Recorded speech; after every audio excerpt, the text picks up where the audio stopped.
Hello everyone. As school's closed at the moment, I thought I'd send you a little message from St Anne's. Oh, but just so you know that it is me, I'm going to put my Soho Parish lanyard on, because otherwise I know what you're like. You'll be phoning up Louise and complaining that I wasn't wearing it. There you go. Now you know it's me. It's a funny time, isn't it? Because this isn't like being on holiday where you can go out and do all the things that you like to do. And it's not like being at school where you've got all your friends around you and doing all the fun things you enjoy there. It's very difficult being at home and unable to go out. And I was wondering whether there are any stories in the Bible about having to stay indoors. Well, I thought of two. One is the story of Noah and his ark. Noah couldn't go out for 40 days and 40 nights because it was raining all the time. But I don't think Noah would have got bored, not with all of those animals on his ship. But the other story is the story of Elijah. And Elijah was a prophet, and he had to hide in a cave. What Elijah had been doing was telling Queen Jezebel that she needed to behave better. And of course, Queen Jezebel was very angry at that. She didn't want to be told what to do by a prophet. So she said to her soldiers, to the whole army, go and find him and kill him. So Elijah ran off into the desert. And in the desert, he found a cave to hide down inside. I'm sure in that cave, he must have felt, well, what do you think? Scared? Alone? A bit frightened? I should think so. But whilst he was in there, he heard the voice of God. And God said to him, don't worry, Elijah, I'm with you. In fact, I'm going to pass by outside your cave in just a moment.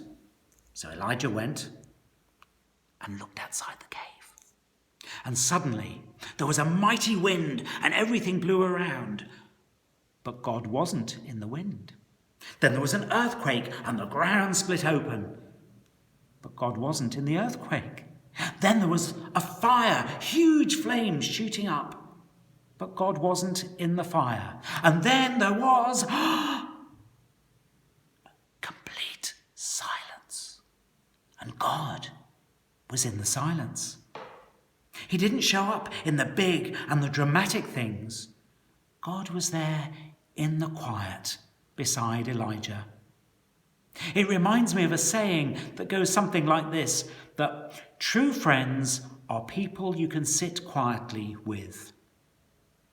It reminds me that if you're feeling a bit sad, if you're feeling a bit down, what you really need, what will really make you feel better, isn't the promise of a party or a trip to the cinema or even a trip to Disneyland.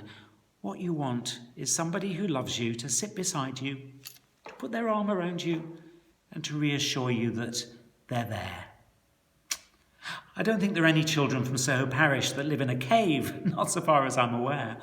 But in these days when we have to live indoors more than we're used to, I hope we can all find time in which to enjoy being quiet with those who love us. Not to need all the busyness, but to sit quietly and to recognise and to share the love that we have for each other. That's my wish for you in these difficult days. Just like Louise did the other day, I've lit a candle here, which I'm going to hold while I say the prayer that I said in school last week when I came round your classrooms. Dear God, help us never to be afraid, but to trust that you are with us.